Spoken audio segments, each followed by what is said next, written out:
moving forward.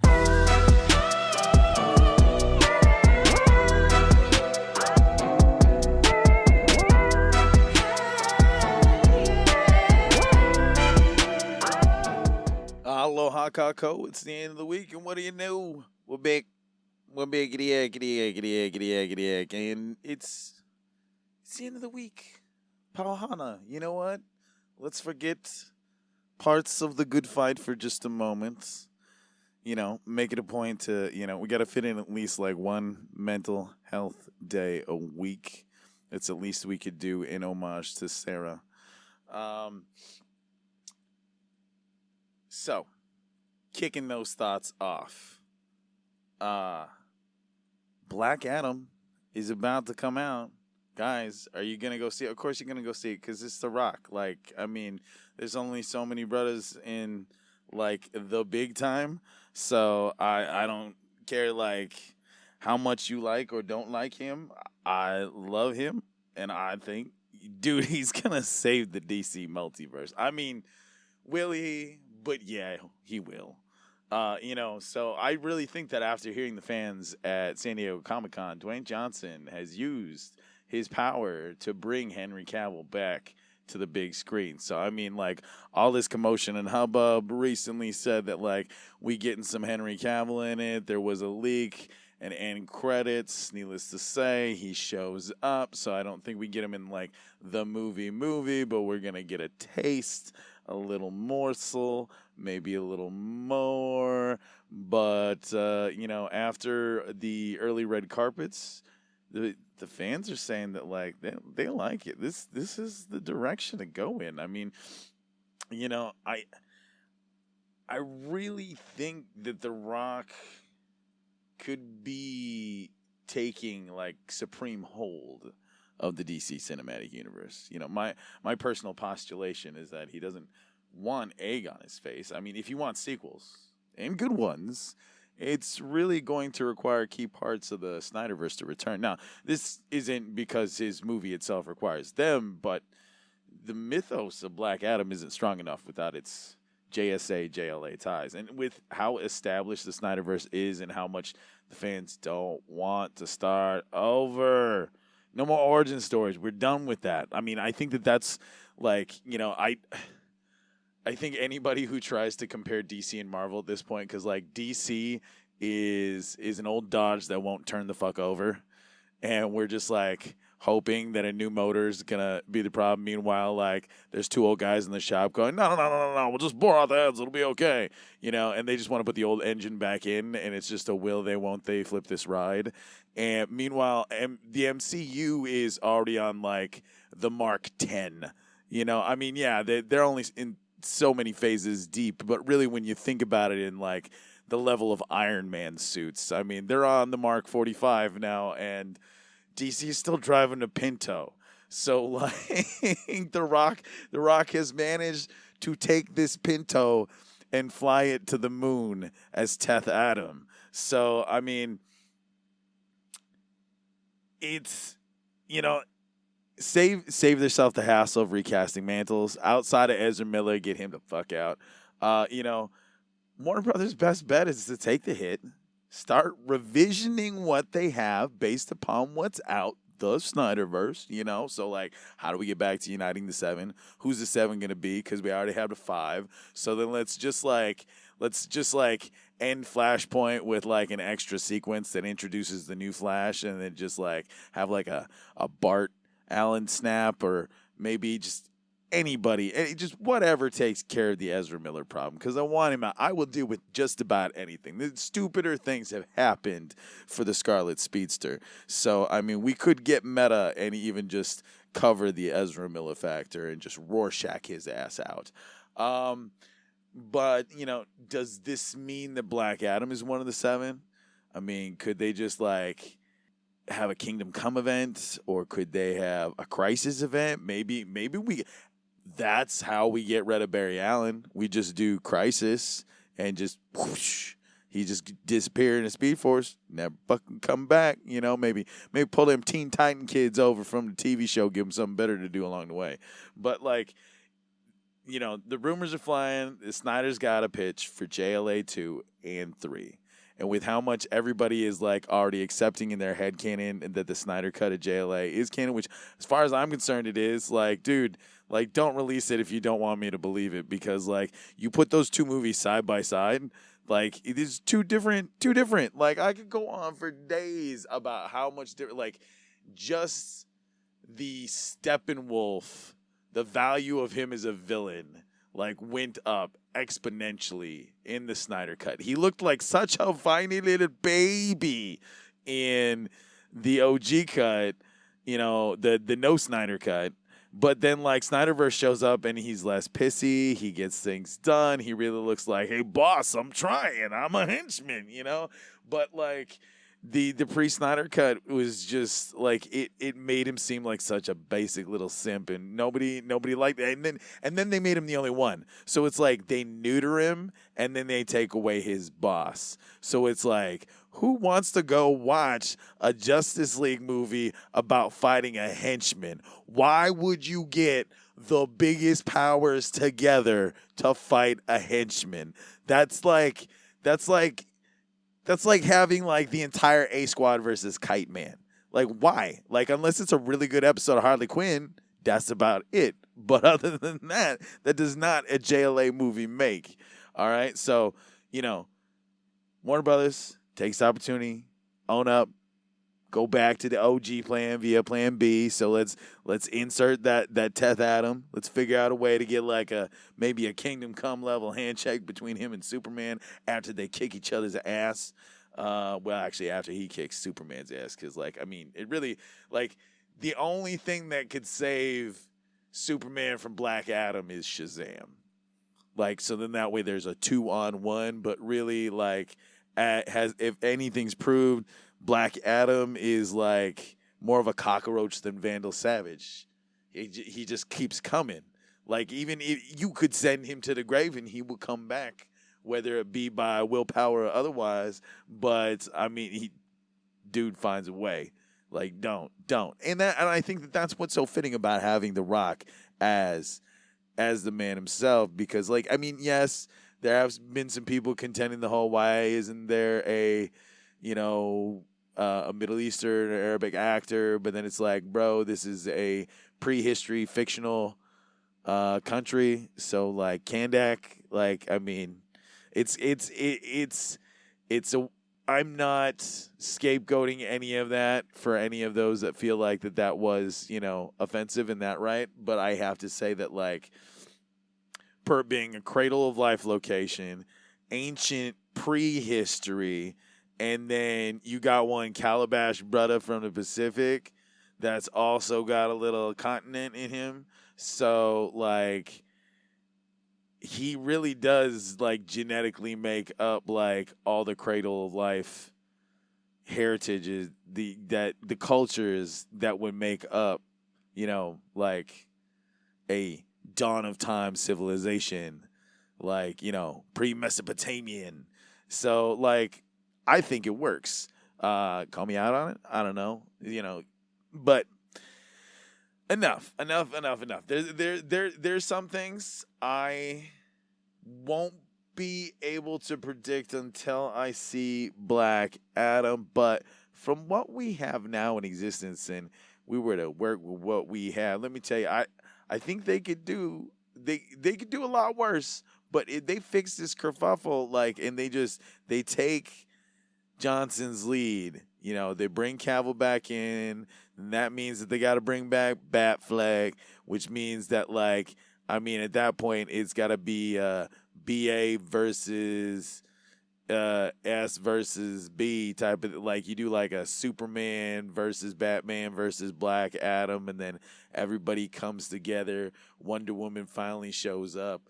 Like, if we don't have Darkseid again, which, we kind of wasted him, so it's like either he's got to return and we really get that road to, like, the super future problem that was in everybody's nightmares, or we get something new. And I really think in this case, like, Amanda Waller's the tying agent. Like, it's already proved, like, how crazy it can get with something like Starro.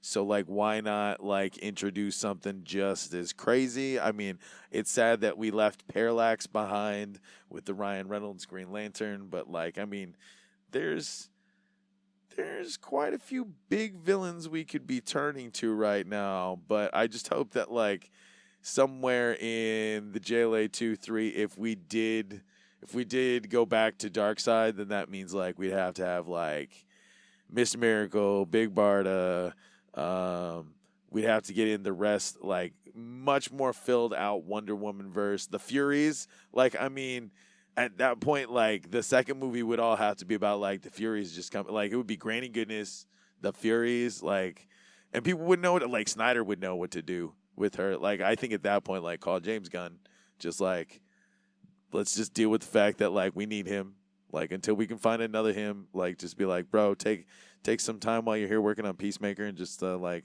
write us like something really good with the Furies. Moving forward.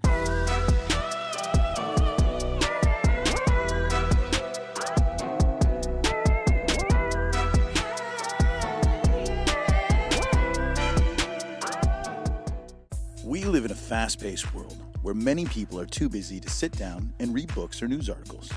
But thanks to Newsly, you can now listen to the news you wish you had the time to read.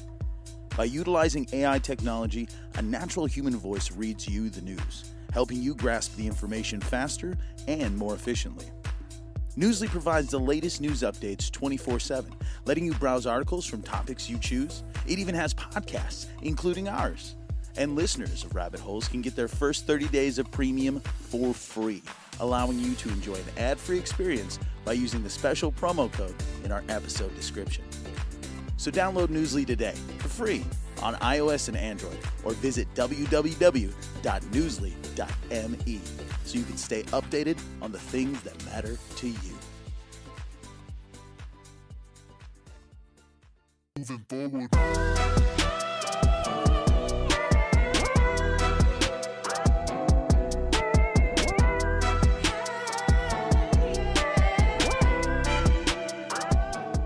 But enough, because you know what? For once, the MCU has headaches, but I don't think it's really going to be headaches for them, really. I mean, they're saying they have delays now. You know, Marvel Studios and Disney have announced delays with some noticeable changes to the calendar because the Blade movie keeps falling apart. I mean, that makes me feel kind of bad for Mahershala Ali. I mean, the guy who's playing Blade, which, I mean, still a great casting choice. Blade's now been pushed back to 2024. So now Fantastic Four won't begin until, which is Phase 6, won't begin until February 2025. And then Secret Wars won't happen until 2026. So now this puts a year gap. So, like, I mean, one, we have a time jump in Wakanda forever, but then we're going to have a year gap between Kang Dynasty and... So, I mean, from the simpleton fan outside look, people are like, what are we going to do with all that time? And it's like, bro, they've been showing us what they're going to do with Dead Space. Like, we've been living in that Dead Space for how long? Like, a gap just means more Disney Plus shit. So, I mean, there's going to be a lot of mayhem after Kang Dynasty. And episodic content may be the only way to fully express the effects and get lost in the multiverse and invest in new Phase heroes, you know, send some folks off, give a couple epilogues, you know. And this, I'm sure, is going to provide a window for Deadpool to ease in proper. I mean, with all the hype surrounding Wolverine and then She-Hulk's X-Men comments in the finale. I mean, this could be the moment to not only welcome Wade Wilson with open arms, but give way to a new X-Men featuring familiar faces. So, like, I don't think there's going to be any issue with fitting Wolverine in. Some people are like, but doesn't he die in Logan? It's like, bro, Logan's in the super future. And for all we know, like, that's where, like, Secret Wars could end with, like, him getting deposited on another Earth, and that's just where he lands, you know? Or maybe, you know? I mean, sky's the limit. So, and I really think that, like, we'll find out what that limit's going to be in that Disney Plus year. Enough about superhero for a moment. I'll get back to it in a second, though. But I do, before I forget about it, want to touch on Reservation Dogs. The season finale was this week, and it was wacky, but it was touching. I mean, they finally got to California, but it's not what they expect when their car gets taken, and they have to complete the journey broke and on foot. But, like, dude, who leaves that much dough just, like, in your glove box? Not smart, brother. But after having their first experience with Mexican food in LA, they return to the parking lot and find their car is missing. But they meet White Jesus. I'm not going to give too much of a play-by-play because you should watch it. But the beach scene at the end is amazing. And it just shows that the show continues to do a great job of integrating the spiritual with reality. You know, and that little send-off to Daniel and him feeling like he was there. But, not going to spoil it too much. But that thank you tag at the credits has me feeling that there's going to be kind of a break. I mean, I'll check into it more. But, I mean, they may just be thankful for where we've gotten in indigenous storytelling because, bro, the struggle is real. Either way, great way to end the season. And if we don't get to see these kids for a while, it's a perfect moment to just, like, leave them on, you know? So, but good. I don't want to spoil that one too much because it's like, that's an experience you have to have. So check it out. Worth it every minute. It's on Hulu and FX. But back to the MCU. So now, where was I? Oh, yes. As I mentioned earlier with the whole, like, X-Men She-Hulk thing. So, like, She-Hulk, what the fuck did we just see? I mean, it was a total WTF, but, like, it was a perfect WTF. It was all caps, but with, like, a bunch of heart emojis in between the question marks instead of exclamation marks. That the throwback, like, Bill Bixby opener was just really cool. Like, I like how they perfectly chopped it. They put her in the damn outfit and everything, like everything down to the whole car on the side of the road in the rain. But, like, either way, it seems like things just come to just, like, start clicking together on the whole, like, solving the mystery train. And so, like, this whole Scooby Gang moment kind of derails when Jen just, like, happens her way into the, like, bad guys meeting who've just been, like, paying to use Blonsky to just host their bad guys seminars. But then at that point, like, that's when she just calls timeout, you know? And then at that point, just, like, extracts herself from the episode. We kind of have this, like, Hideo Kojima moment where it just goes and blips to the Disney Plus screen. Almost makes you think that, like, it accidentally broke, and then she just smashes her way out. And then finds her way at Marvel Studios. And then she's, like, trying to, like, find the head honcho, which turns out is an AI robot, which, like, great joke naming it Kevin after, Kevin Feige. But, like, I guess it turns out they wanted to put a hat on him initially, and Kevin himself thought that was dumb, and they're like, why would you put a hat on it? And they're like, but Kevin, it's you. And he's like, well, I don't see the similarity. It's like, bro, like, you will wear a freaking $800 suit with your favorite $10 hat. Okay, I know that kind of guy. I'm that guy on set too, okay? But, like, I think it would have looked great in a very Pixar-ish type of way to put Kevin's hat on there. But that's just me. But the interesting part is when she finally gets, like, to make her closing statement, which is funny because we didn't get a lot of lawyer time, which I hope season 2 we really just go back to Ally McBeal. Like, I really wanted to feel more like Ally McBeal meets Felicity type of Boston legal. Like, it really, it's missing those elements. That's the only thing that I've been wanting more out of this show. But the show, it had to prove it could be something other than every other type of superhero show. And that when people come to She-Hulk to guest star, even if they're already established in the MCU or looking for their moment, like, it's a vacay. Like, She-Hulk is the vacay. Like, everybody's been dumping on those superhero movies are too much. Well, then it's like, okay, how do we give you a break from it while still being inside of it? She-Hulk. Like, and that's what she was in the books. Like, it was escapism from the escapism when he got too serious. Like, Sokovia Accords getting you down. She-Hulk. We're here to repeal those, you know? So, like, I think, you know, the wrap-up is kind of rush, but it was totally worth it, you know, in exchange for the payoff of meeting Kevin and then Jen expressing the audience's want for X-Men to show up.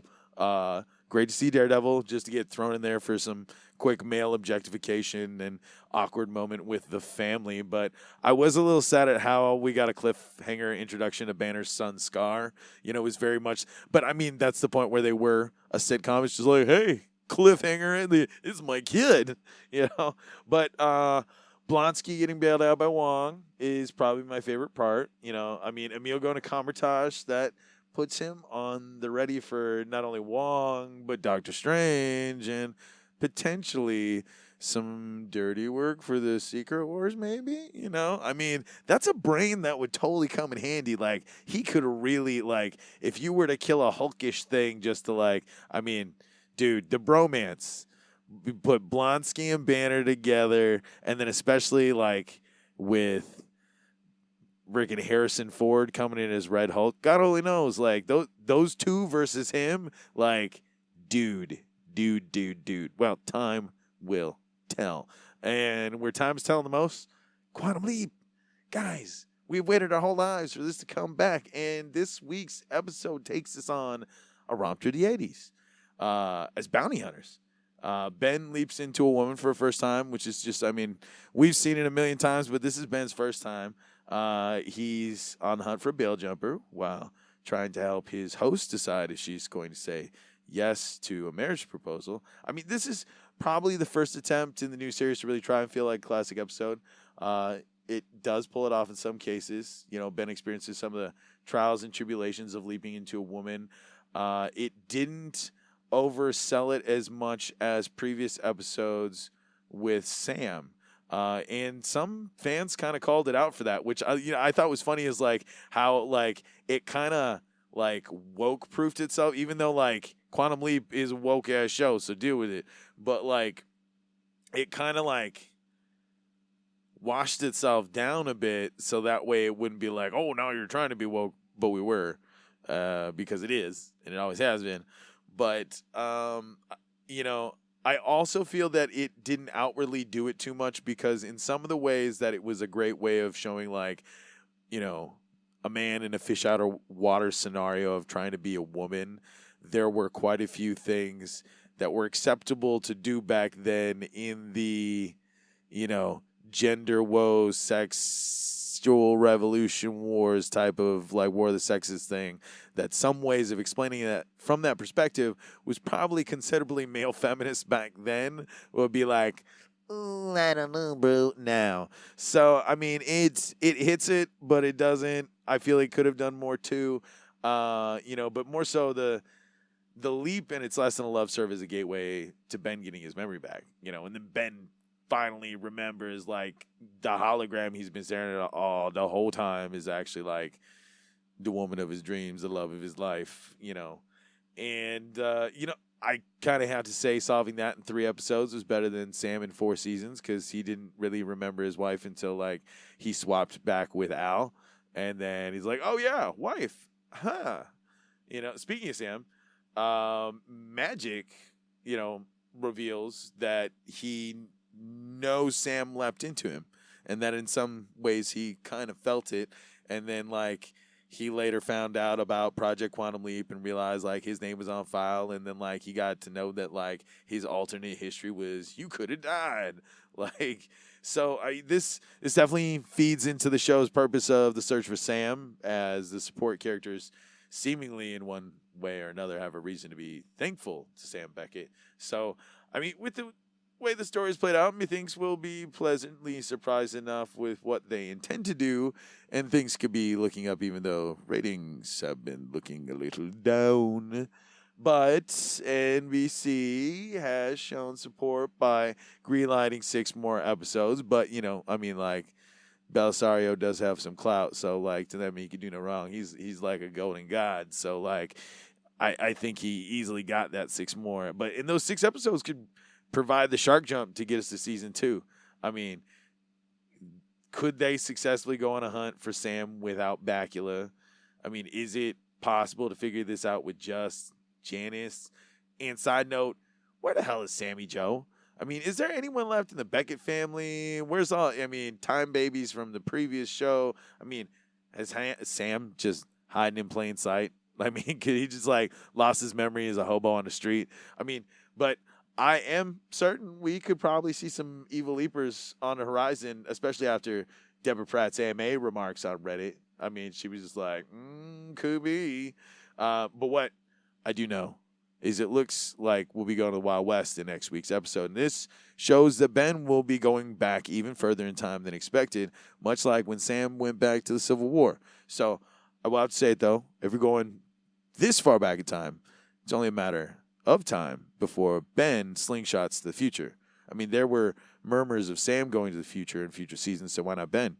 What if Sam's in the future? Oh, boy. Well, that's our entertainment news for the week. I'll catch you in a couple of days for the Maui Local. Until next time, aloha.